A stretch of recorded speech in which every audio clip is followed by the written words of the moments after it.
For the past 18 years, up to 175 persons from the First Church of God, Monroe, would work to make Bethlehem Village an interactive experience for 3 evenings just before Christmas each year.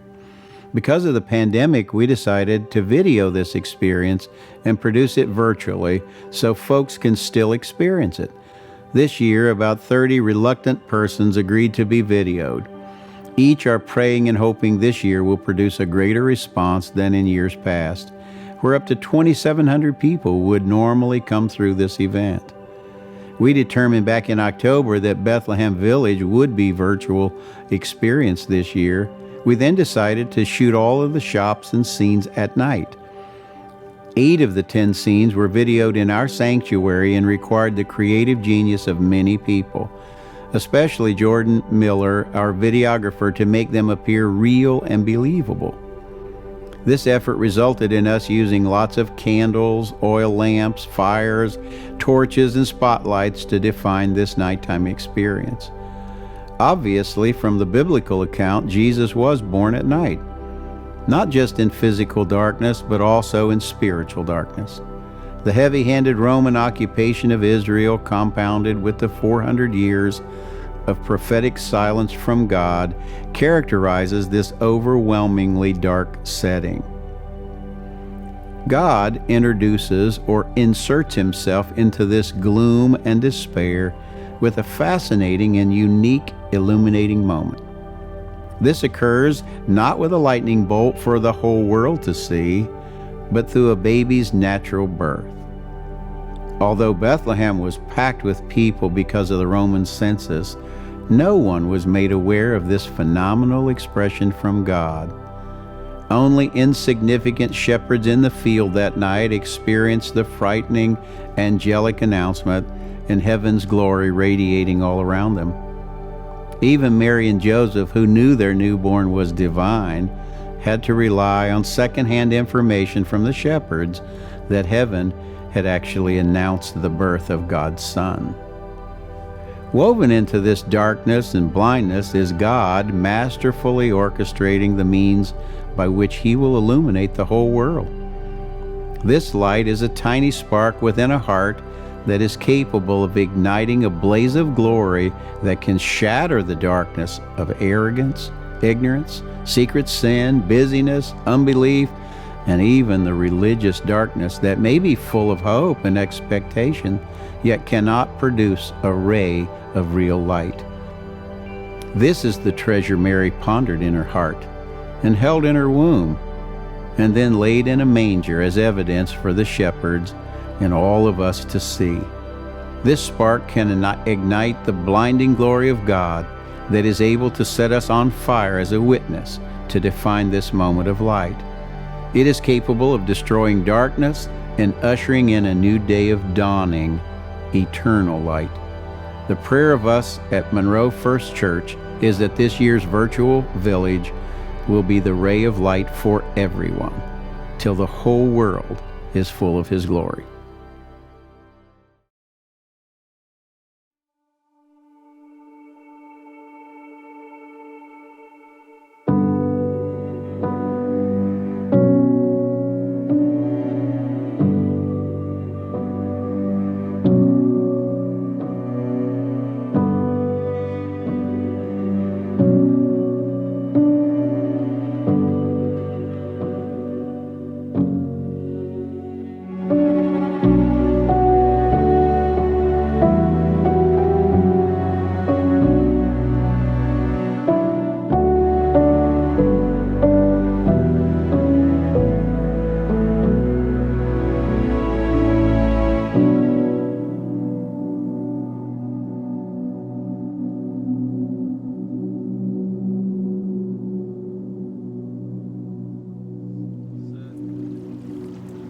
Hi, are you new to town? Where are you from? Why are you here? Can I help you with your donkeys? Let me take you to my house. It's very busy around here this time of year. We need to hurry before it gets dark. It's our custom to welcome strangers, even if the Roman soldiers don't think so. We need to stay together as we go into town. You might need a map in case we get separated. Wait. I bet you're thirsty. How about a stop at Bethlehem's finest well to get you a nice drink of water? Life is impossible without water. When we are thirsty, it makes us long for water. That keeps us alive. And yet, deep inside, we are really thirsty for something else. Eternal life and a world full of peace without sin. Hello, welcome to the Well of Bethlehem. You must be here for the census. This is the best water. You see, this well has been here for over 1,000 years, and we have the job of keeping it. You see, me and my son Judah, we're here late tonight, making sure that it's safe and that all who drink from it can get the nourishment of this precious substance. See, not only is it our favorite drink, but long ago there was a man named David, actually as a little boy, when he first drank from this well. You see, he was born here, where he was raised here in Bethlehem, and he used to come to this well all of the time, and he would draw water from this well. It was like his favorite drink, probably like you have your favorite drink. But when he became a man, God appointed him to be king over his people. And one day, he was with his men, and he said, "Men, oh, how I long once again to drink from the water of the well of Bethlehem." You see, without him knowing, 3 of his most valiant soldiers, they scurried off into the distance and risking their own lives because the Philistines had overran the city. They went to the well and they drew water from the well. And they brought it to King David and they said, "Look, King David, water from the well of Bethlehem." You see, he was moved. He couldn't believe that his men would risk their lives to retrieve this water. So instead of drinking it, he poured it out as an offering to God, giving thanks for the provisions of his men, but for this precious substance, this water from the well of Bethlehem. You see, today, we're awaiting, we're longing for the Messiah. Prophets had spoke. They have told us many times that a boy, a child would be born from this very place. Today we stand here not only protecting this water, this precious place in the town of Bethlehem, but also we're waiting for this Messiah who would come and free us. We're waiting for this Messiah. He's going to be coming. I know he is. I believe he is. I know God has told us. I hope he comes soon. And I hope so for me, and I hope so for you. So I want to thank you. Thank you so much for coming. Thank you for coming, and I hope you get to enjoy this water from the well of Bethlehem, just like we have, and my family has, for years and years.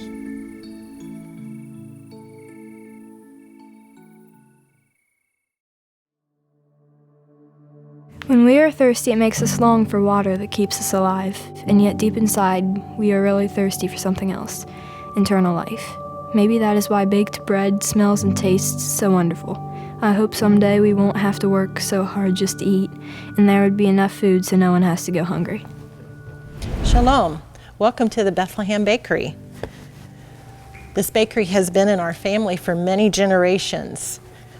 We've been working very hard to keep up with making bread for the community. We make many different kinds.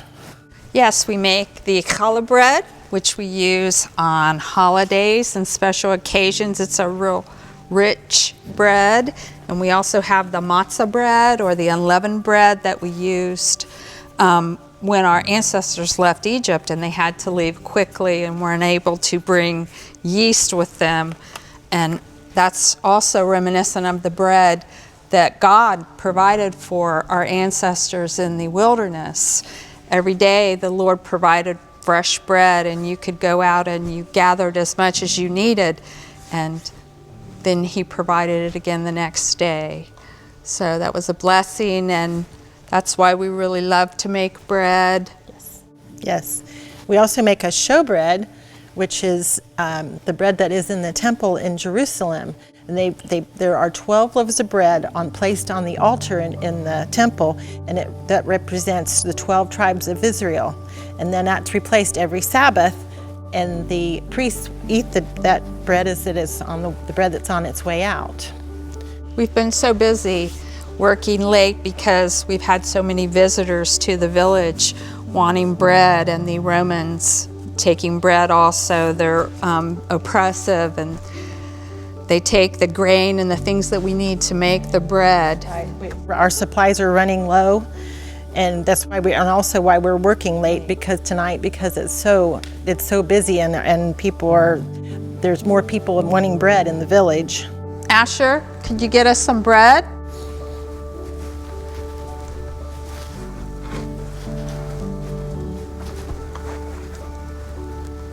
Bread is essential for life.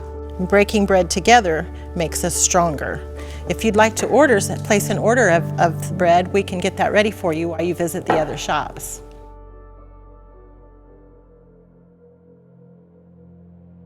Olives are a source of food, fuel, medicine, perfume, and anointing oil. This oil is used to anoint kings and sick people. Someday God will send the Messiah, and there won't be any sickness or need for a king to rule over us.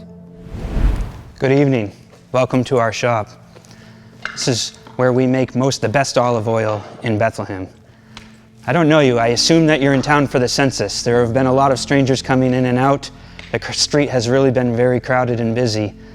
We've been doing our best to keep up with everybody, to provide oil to everybody who needs it, and we're happy to help take care of you. The Romans have also put a large tax on us, both taxing our income, but also helping themselves to whatever they want out of our shop. It's been very difficult for everybody, but we're doing our best. I'd love to show you around and show you what we have available. This is the best source in Bethlehem. I'm going to show you the trees that the olives come right off. I'll show you how we make it. Come on into my shop and I'll show you. As the prophet Hosea wrote, the beauty of the olive tree is unmatched. And you can see this beautiful tree. It's one of the oldest in our lot.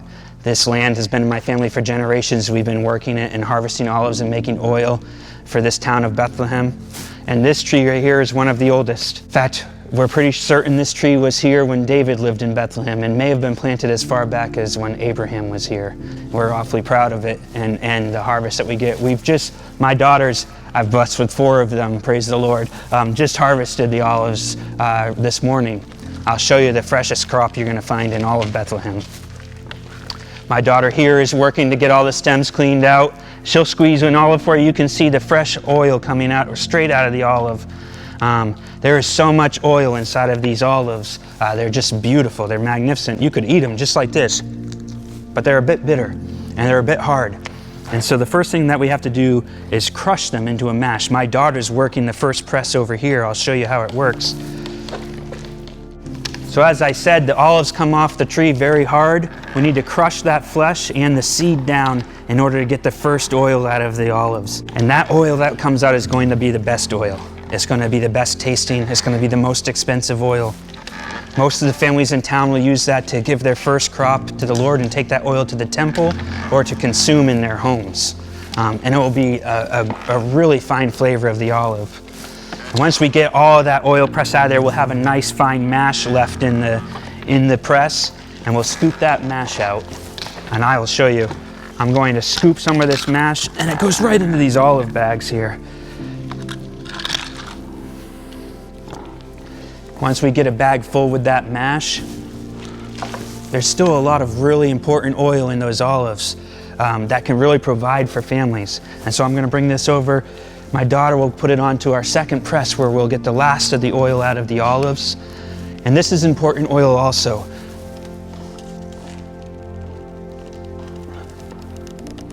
Just to press on those olives will bring out the secondary oil.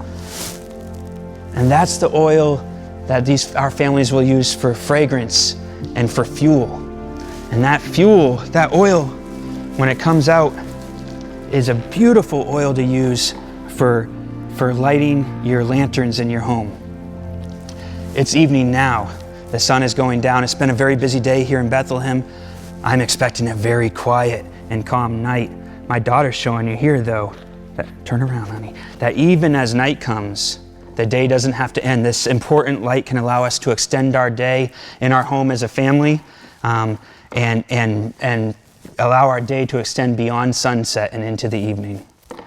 That's an important role that we love playing as a family for this town of Bethlehem. Now, if you would like some oil and you would like the opportunity to light the lanterns in your home, can I offer you some?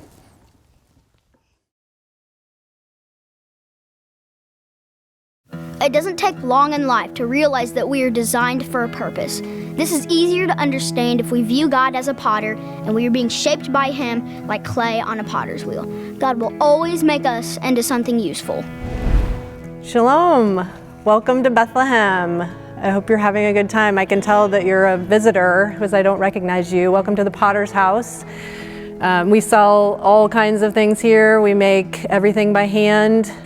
We make all kinds of wares for food storage and for dinnerware, water jugs, anything that the people of Bethlehem need.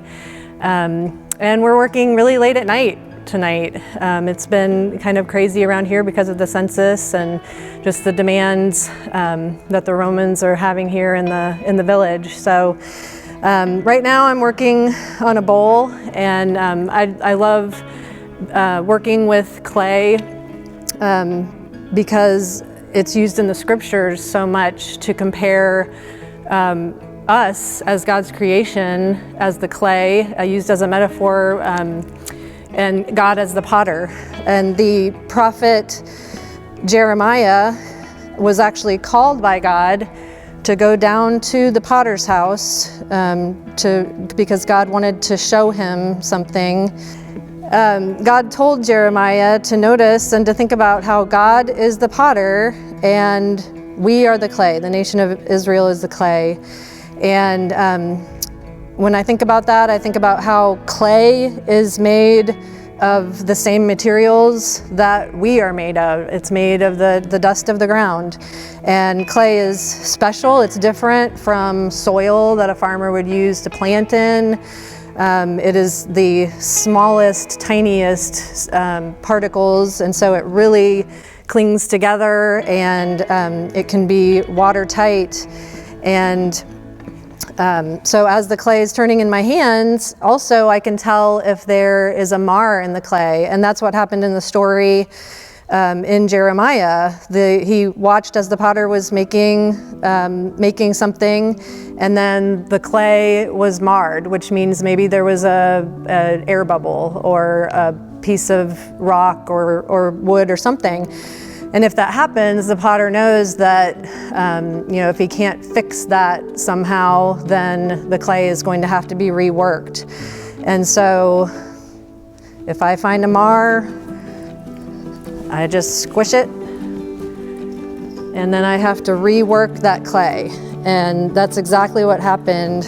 The prophet Jeremiah was learning that the nation of Israel was going to have to be reworked, and God was going to build it up and then tear it down. And it's just a beautiful illustration because we as individuals can think about that as well, that if I am soft, if I keep my heart soft and pliable, then I can be molded to God's will. I can be molded by His loving hands into whatever He chooses for me to be.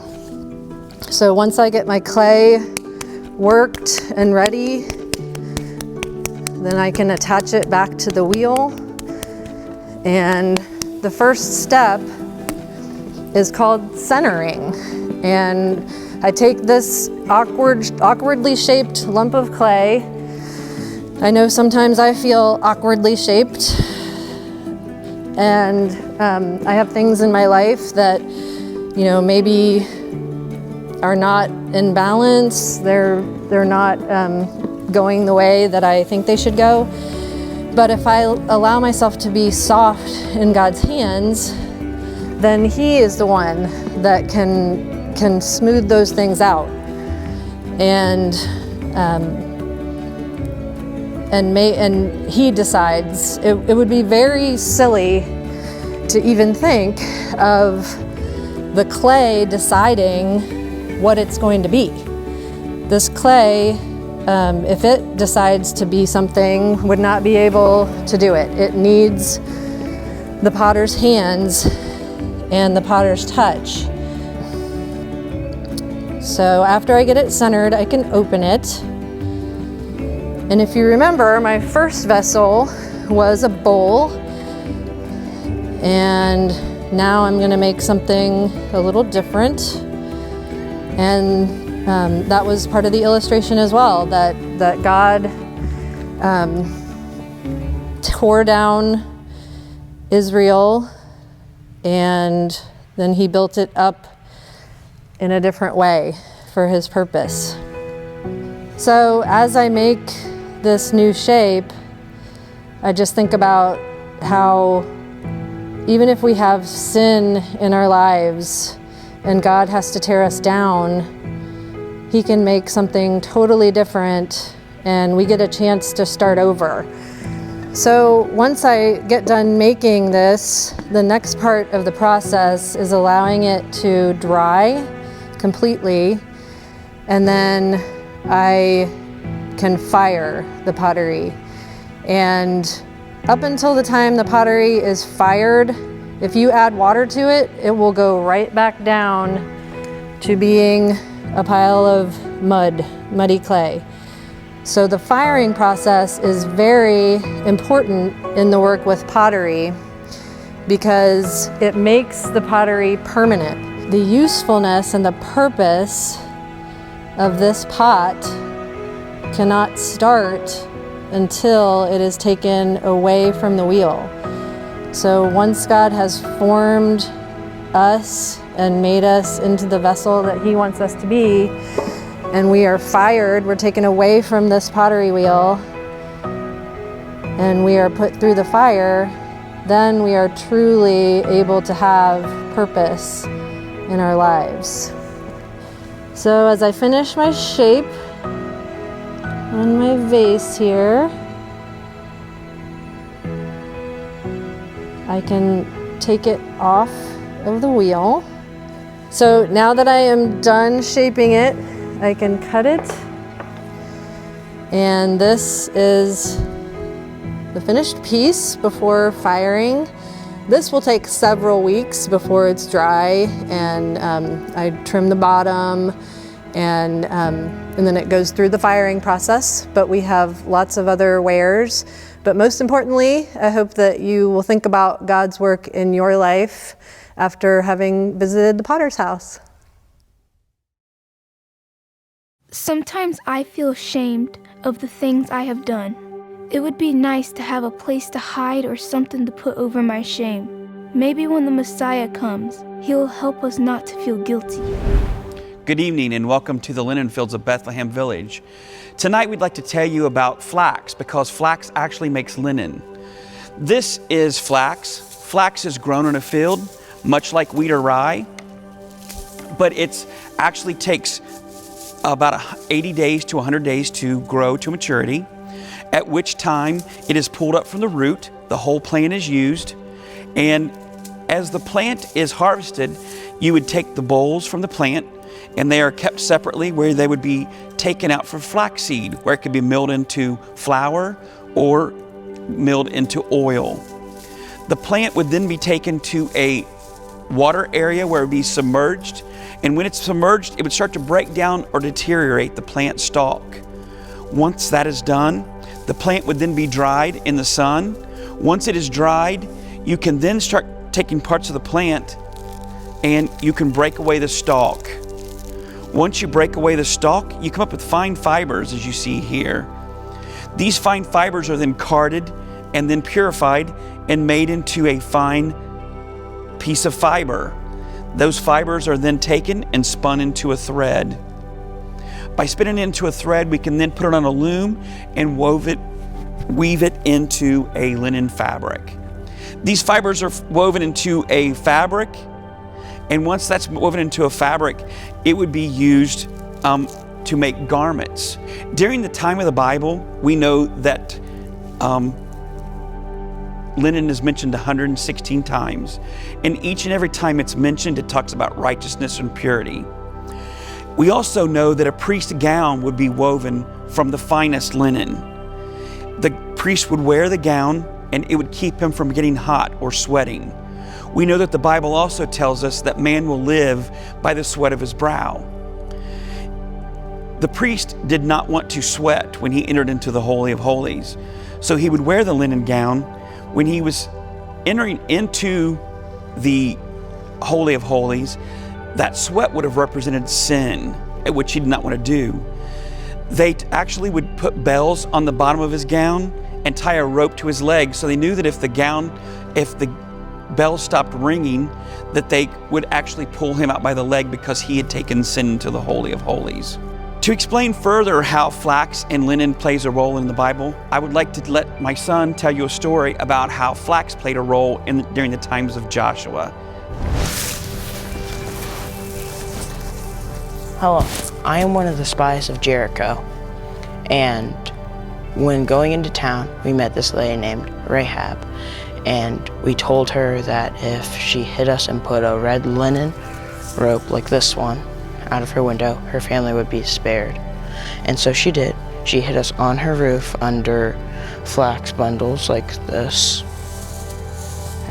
She did all that and she took many risks for us, and it worked out. And so you should turn away from the king of sin and try to reunite with God.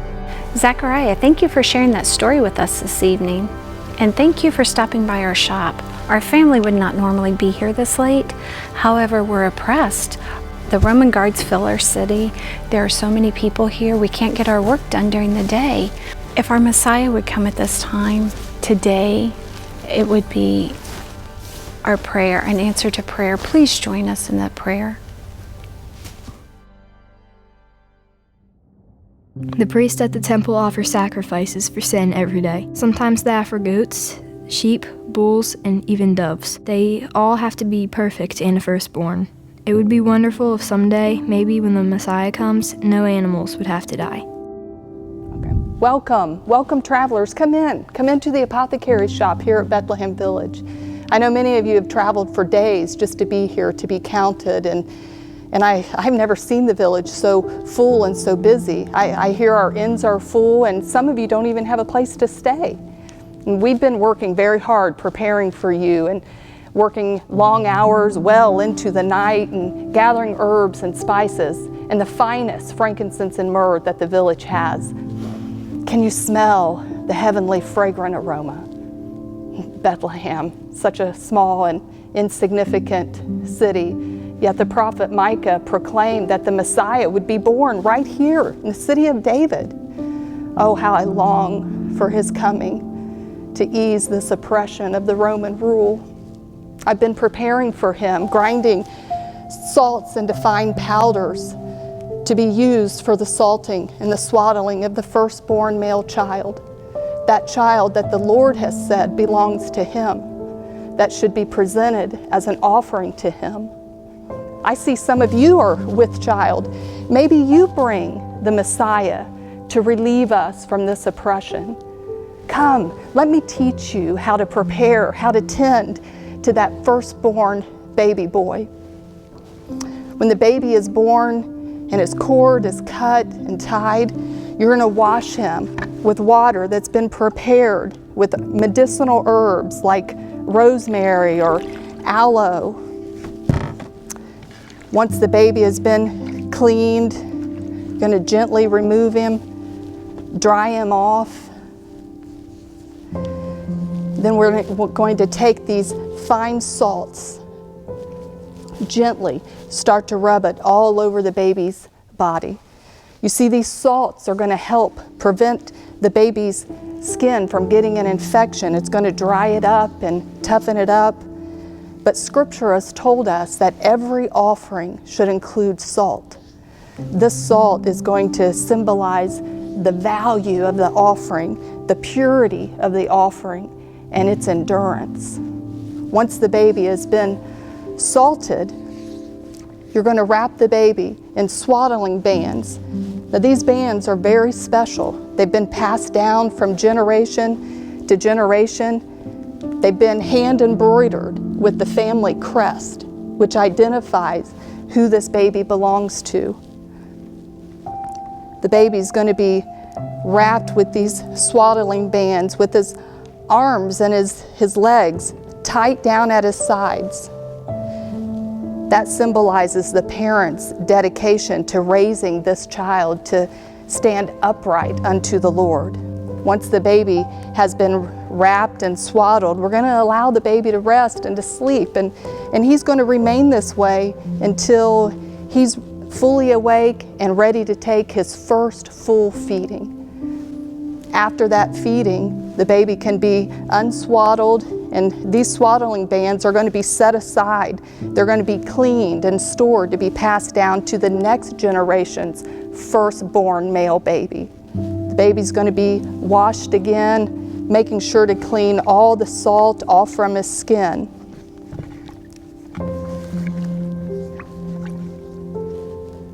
Dry him off and simply wrap him in a nice cloth. The Messiah, the everlasting restorer of peace. Do you long for peace? If so, seek the Messiah.